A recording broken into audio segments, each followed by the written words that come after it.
Après beaucoup de temps passé pour abattre une cheminée, Je pensais plier ça en 2 heures de temps et finalement ça va bien me prendre au moins la matinée quoi. c'est aujourd'hui que la maison familiale va gagner un étage en plus. Le camion grue, chargé d'assurer le levage des éléments de la surélévation, transporte les murs, les éléments de la charpente et du toit. On a quand même une trentaine de modules à lever dans la journée, donc j'espère que ça va le faire.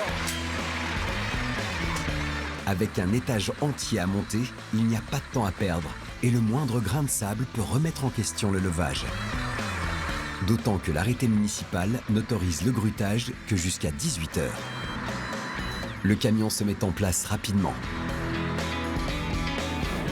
Avec sa grue, ce camion peut porter jusqu'à 800 kg à 31 mètres de hauteur. Pour la visibilité, mais aussi pour la sécurité du chantier, le grutier a grimpé sur l'échafaudage. Il est 8h50 quand le premier mur commence son ascension. Là, il y a Vincent à la réception. Celui-ci se pose sur la façade droite, côté rue. Pour réussir à le mettre en place, il faut le maintenir d'aplomb. Une opération qui s'effectue grâce à cette barre métallique dont on peut régler la longueur et qui porte bien son nom. Ça s'appelle un étai tirant-poussant. Son petit nom, c'est le tire-pouce chez nous. C'est un outil pour régler la verticalité du mur. Un petit peu à rentrer. Le premier mur se pose sans encombre. Le premier, il n'y a jamais trop de problèmes. Il n'y a rien à droite, rien à gauche. Mais ouais, il s'est bien passé. La maçonnerie est un peu plus longue, donc tout va rentrer normalement. Et c'est en effet à l'arrivée du deuxième mur que les ennuis vont commencer.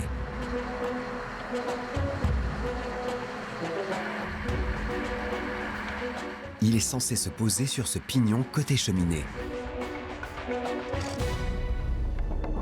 Sa forme particulière a été conçue pour lui permettre d'épouser le pignon conservé à la demande de la famille.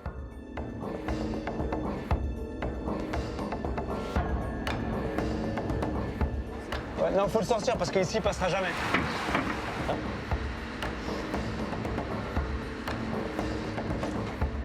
Vas-y, on pose, voir si ça gêne ou quoi.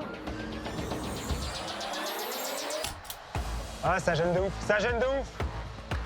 Ah, faut relever, ça gêne de ouf. Vas-y, lève, je vais essayer de le maintenir. Ah, mais carrément, faut couper. Une fois encore, les mesures ne semblent pas correspondre à la réalité. Comment tu veux, là? Comment tu veux, là? José, le chef de chantier, doit trouver une solution pour réussir à poser le mur. Par derrière, peut-être. Vas-y, 6 sabres, les gars. Ouais, une scie sabre. La scie sabre sur batterie coupe jusqu'à 3 cm par minute pour un poids total de 2,5 kg. Mais la puissance de l'outil ne suffit pas. En réalité, le problème est ailleurs. C'est la cheminée partiellement démolie les jours précédents qui gêne. Ouais, faut péter, faut péter. La cheminée, lève carrément, Polo. Ouais, Or, les charpentiers savent déjà à quel point la brique de cette cheminée est solide. Malheureusement, on gagne pas du temps là. Quand ça veut pas, ça veut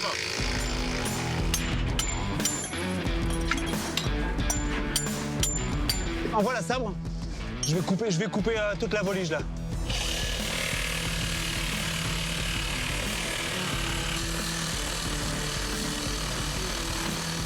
Allez, tape.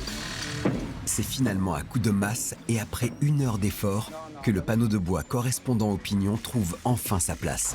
Vas-y. On pensait avoir entaillé suffisamment la cheminée pour laisser passer le mur, mais non, pas assez. Donc là, au dernier moment, taper la cheminée et tout ça, quand on est un peu dans le speed, dans le stress, c'est toujours une partie de sport, quoi. L'équipe doit reprendre la base de l'ensemble des murs. Les murs de bois dessinés pour les pignons ne sont pas à la bonne dimension. Il faut les réajuster de quelques centimètres. Voilà, les murs étaient un petit peu trop hauts, donc tous les murs de pignon ont dû être modifiés. Donc opération un peu délicate. Car vu leur dimension, il n'est pas possible de les modifier sur le toit. Ils vont donc être retouchés au sol à grand renfort de pieds de biche et de scies circulaires. Ça nous fait perdre au bas mot 30 à 45 minutes par pignon. Donc ça x4, déjà ça fait perdre du temps dans la journée. Il faudra pas moins de 2 longues heures pour arracher le bois en trop.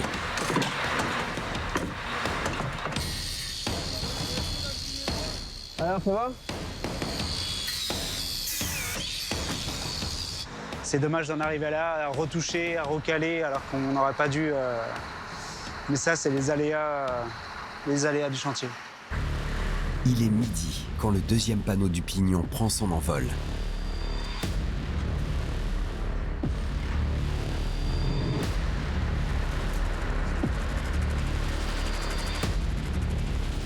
Là, dans mon planning prévu, à midi, on avait fini les murs et on pouvait attaquer la charpente l'après-midi. Ah, il est 13h, on n'a même pas fini les murs. Une course contre la montre s'engage. En bas, il se touche. Pas le choix. Tous les murs doivent impérativement être posés avant le soir. Beaucoup de petits ajustements, sauf que là on est carrément à la bourre. Oui, entre chaque.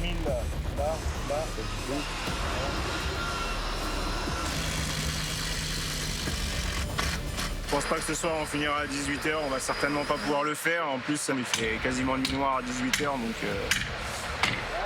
l'ennui, c'est l'arrêté municipal qui marche que pour aujourd'hui. Ah, c'est pas des super nouvelles aujourd'hui.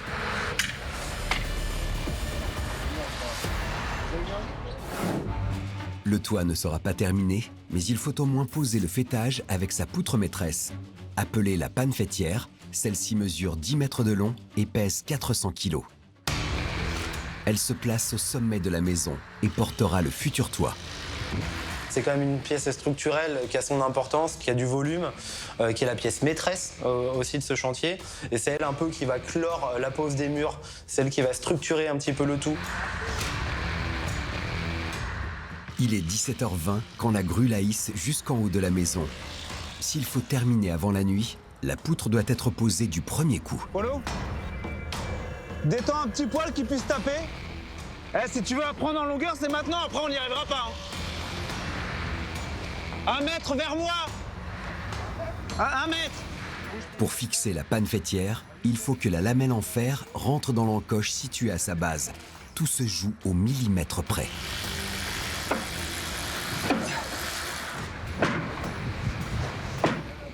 Là, j'ai 18 000.